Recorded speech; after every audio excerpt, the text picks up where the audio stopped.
ফের একবার চর্চায় কঙ্গনা রানাওয়াত। ইতিমধ্যে খুনের হুমকি দেওয়া হলো অভিনেত্রী তথা বিজেপি সাংসদ কঙ্গনাকে। যে বক্তব্য উঠে আসছে, খুনের হুমকি কঙ্গনা রানাওয়াতকে, যেখানে বিজেপি সাংসদকে হুমকি কেন? নিরাপত্তার জন্য পুলিশের দ্বারস্থ ইতিমধ্যে বলিউডের এই কুইন। কথা বলবো, ইতিমধ্যে টেলিফোন লাইনে রয়েছেন শেখ মনিরুল। মনিরুল, এই বলিউড কুইন বা বলিউড গ্ল্যামার কন্যা কঙ্গনা বারবার সংবাদ শিরোনামে বারবার বিতর্কিত হয়েছেন বিভিন্ন কেন্দ্রকে সামনে রেখে। তবে এবার তাকে হুমকি দেওয়া হয়েছে এমনটাই অভিযোগ উঠে আসছে। তিনি থানায় দ্বারস্থ হয়েছেন। কি জানতে পারছো পুরো বিষয় সম্পর্কে? দেখো, কঙ্গনা রানাওয়াত এমনিতেই বিতর্কিত একজন নেত্রী বলে পরিচিত এবং তিনি গ্ল্যামার ইন্ডাস্ট্রিতেও বিতর্কিত নায়িকা বলে পরিচিত। সেই কঙ্গনা রানাওয়াতের ইমার্জেন্সি যে ছবি, ইন্দিরা গান্ধীকে জীবনী অবলম্বনে বা ৭২ সালে ইন্দিরা গান্ধীকে ইমার্জেন্সি লাগু করেছিলেন, সেই ইমার্জেন্সির সময় ইন্দিরা গান্ধীর যে ক্যারেক্টার, সেই ক্যারেক্টারকে নিয়ে একটি ছবি মুক্তি পাচ্ছে আগামী ৬ই সেপ্টেম্বর। সেই ছবির আগে তাকে কেউ বা কারা হুমকি দিয়েছে বলে জানানো হয়েছে।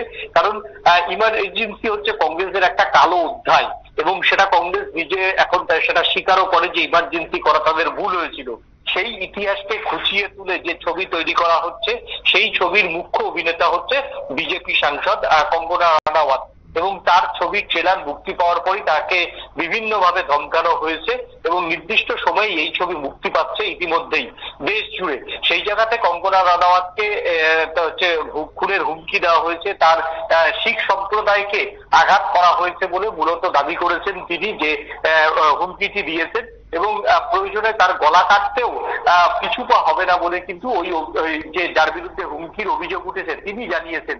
এবং কঙ্গনা রানাওয়াত ইতিমধ্যেই যে একটি ভিডিও তিনি শেয়ার করেছেন, সেই ভিডিওটি ট্যাগ করেছেন হিমাচল প্রদেশ, উত্তরাখণ্ড এবং দিল্লি পুলিশের কাছে।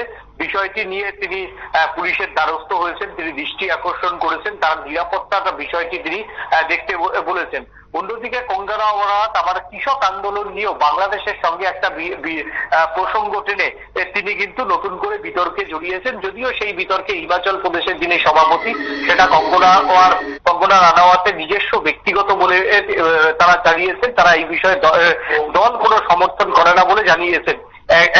এই দুই জোড়া বিষয়ে কঙ্গনা রানাওয়াত তিনি নিজে খুনের হুমকি পেয়েছে বলে জানিয়েছেন।